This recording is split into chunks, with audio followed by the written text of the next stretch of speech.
Hi, I'm Marley. I'm Maria. And I'm Kendra. Welcome to Cafe Hachidori. And what are you guys drinking this time? I have peppermint tea. Ooh, I have peppermint tea. Did you just drop it? I've got myself some Coke because caffeine is a thing that I need to be able to not act like a crazy person, and here we are. I have some sparkling grape juice. Ooh. No, it is not champagne. I know, but I was going to ask why juice. couldn't you just have champagne? That was going to be more my comment. Champagne. Alright, so we're gonna go right into music in Madoka Magica. Music! Right. So, the OST, there are 2 official albums for the OST by the same composer, which we'll get into her in a bit, as well as all of the other extra songs that they have throughout the entire series that aren't attributed to her, which, includes the opening and the ending and a bunch of other songs. Those ones are typically by Clarice or Calafina. Clarice or Calafina. Opening and ending. Let's start with the opening. It's so cute. It's so deceiving. It is so deceiving. The first time I saw the opening, I was like, this is going to be cute and bright and happy, stereotypical magical girls going on adventures. Nope. Just kill people off. Hurt my feelings. Exactly. The opening gives me so much hope. This is gonna be such an adorable anime. We get to see Madoka being a Madorka, and having a bunch of adventures with her friends. Wrong. Yep. You are wrong. I think it even gets better as the series progresses and then everything's just falling apart in the anime and it's just so happy. But the lyrics are also very hopeful. The second verse, which isn't part of the opening sequence in the anime, sings about I turn around and you guys are all there and I can keep moving on and but that's not what happens. That kind of thing. I know. People die. So it's a very uplifting song, which is kind of sad. Yeah, it is. I didn't know those were the lyrics for this. I don't think I've ever seen read the second verse of it. So, wow, even worse.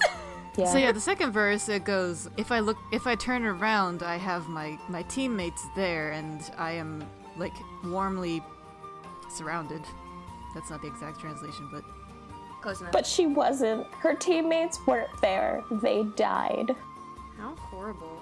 I love it. That was just Otherwise, horribly misleading. I was gonna say, in terms of this song, it has a lot of typical... What's the word? Musical anime opening tropes. So, it is the high-pitched... I don't think it has the magical anime stereotypical sound. I would have to listen to it really quickly, but it has, I don't know, when you see, other Magical Girls series, it's this, that's a magical girl. It's normal. You know, yeah. Nothing horrible is going to happen to you here. Step into my web. But it's really great because it's by Clarice, which is a popular girl duo that sang a bunch of cute anime openings. Yeah. I want to see if they have the stereotypical anime sound. I don't think they do, not that I remember. It'd have to be in the chorus if it's anywhere. It doesn't have it, but it does have something that sounds like a xylophone in there, or a piano, ascending keys. So it's close, but it's not the Magical Girl sound. I will put the Magical Girl sound in this so people know what I'm talking. Not Magical Girl sound, the stereotypical anime magic sound in this so people know what I'm talking about. Very, very distinct. But no, this one doesn't have it from what I found in the few seconds of listening. Ending. The ending, I think, fits the series a little bit better. Yeah. Maria? It's very ominous, but it makes me feel epic at the same time. I listen to this OST when I need to, feel epic and study. So... I love the chorus, especially, because it starts out singing with the power that can even break the darkness, much like the ancient magic that I used to dream about as a child. I want to meet you smiling and stuff like that. So it probably follows the series much better than the opening does. Yes. It definitely does. It has. Yes, and then the last half of that chorus says, in my shaking hands I have a broken flower of courage, and That fits it so much better than the opening. my only The only thing I can rely on is my own heart that awakens the light, which, yes. That was backwards, actually.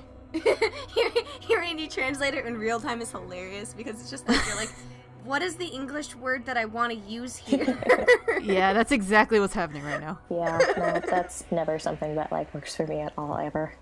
So the wish that is awakened by the light is what I was meant to say. The wish that is awakened by the light. Yeah, that's... Probably alludes to Madoka herself. Yeah. So... Sorry, Japanese is very backwards from English, so... Oh my gosh, it totally is. Don't worry. No, and we weren't expecting you to translate it live. So no, especially because, like, translation in anything is always difficult, especially in languages that are so freakishly opposite from each other that... Like English and Japanese. Yes. It's what I do. It is what you do. And I love you so much for it. Thank you so much. So yeah, lyrics are great, and the song itself is very epic sounding, so it fits the series itself much better. Yes. So OST time. My favorite part of the entire series, because like we have the opening and ending, but then we have the beautiful OST with all of the character themes and all of the witches themes and like literally to die for. Not that I actually would, but I mean, if I had to pick my favorite OST, this is probably it. Yes. So a little bit of a history on the composer. I'm gonna have Maria say her name because I do not want to butcher it. Her name is Yuki Kajiura. And she's a wonderful composer, but she's also kind of famous, but no one knows most people don't know her. So it's not like you say her name and everyone's like, oh, hey, I know who exactly that is. But like, if you heard the song. No. If I start saying the series that she composed the OSTs for, you would probably be like, wait, what?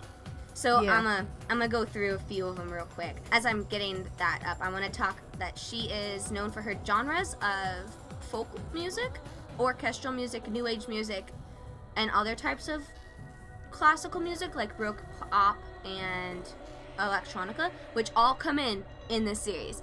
But some of the animes that she has worked on that are probably more known just for our general audience: Dot Hack, Sign, Pandora Hearts, Madoka, Fate Zero, Sword Art Online, Sword Art Online 2, Princess Principal. So like, she's done a lot. But the most popular one probably out of there is probably going to be Dot Hack or SAO. Sword Art.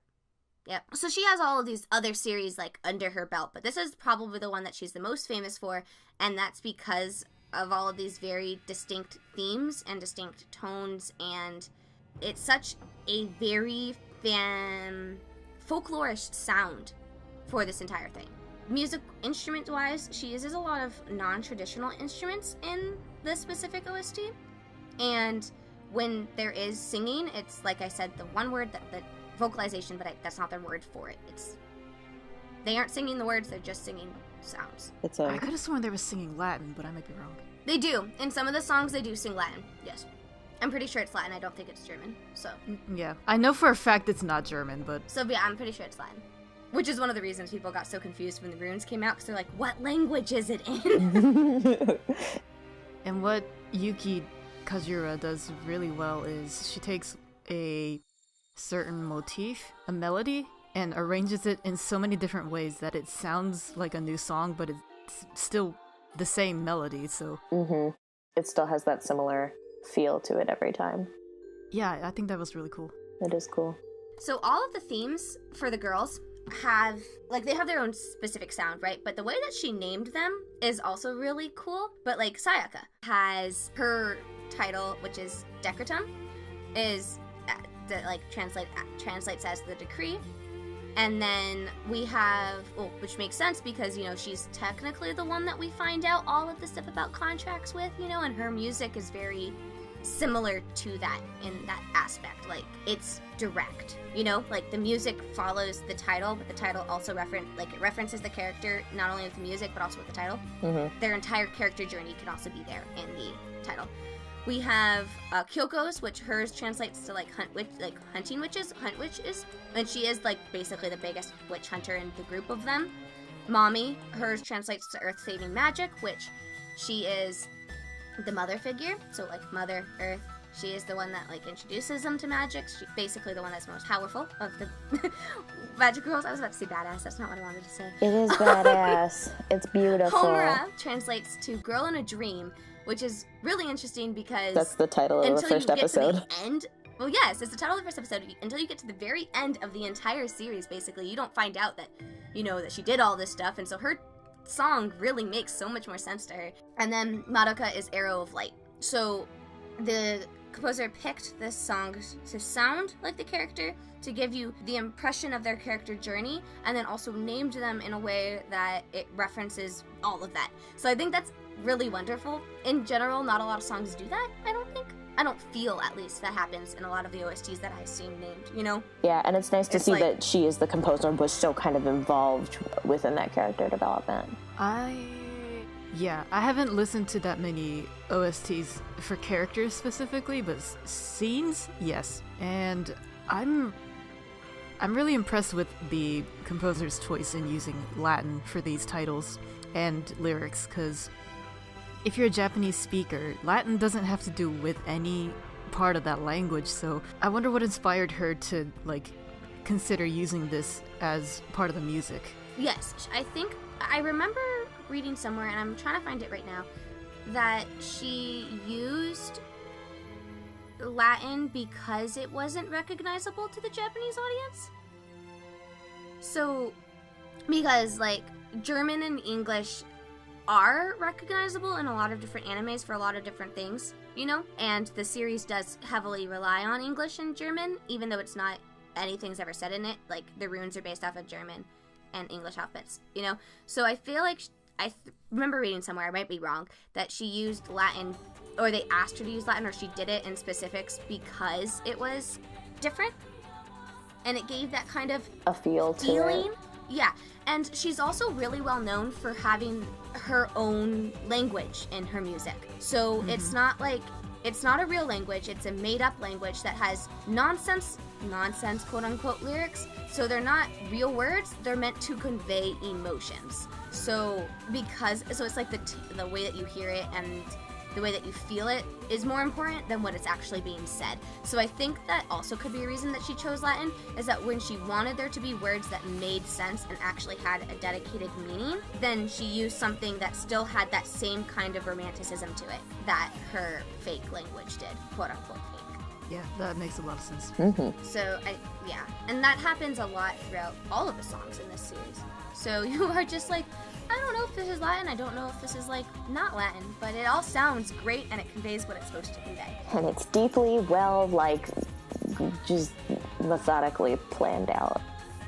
And then since we already mentioned this in the Your Name videos, when we talked about how when you have words on top of a scene that there are words. So, like, you're listening to a song and there's lyrics, and as the scene is happening, and there's, like, all this dramatic action and all of this, like, super important details that are going on with, like, dialogue and stuff, that the words of the lyrics distract you. In this, that doesn't happen. Mm-mm. Because you don't know what's being said, and you have no idea it's just there. In general, I love this OST. I always recommend it. I recommend the entire series. Just watch it. Twice. Everything about it. Yes, twice. I definitely cannot wait to watch it again. All right, anything else? No, I think that's it. Yep, that's it from me. It's time to wrap up then. If you like what you heard, please like and subscribe us. Leave us some comments below. Ask us questions. And we hope to see you again at Cafe Hachidori. Bye.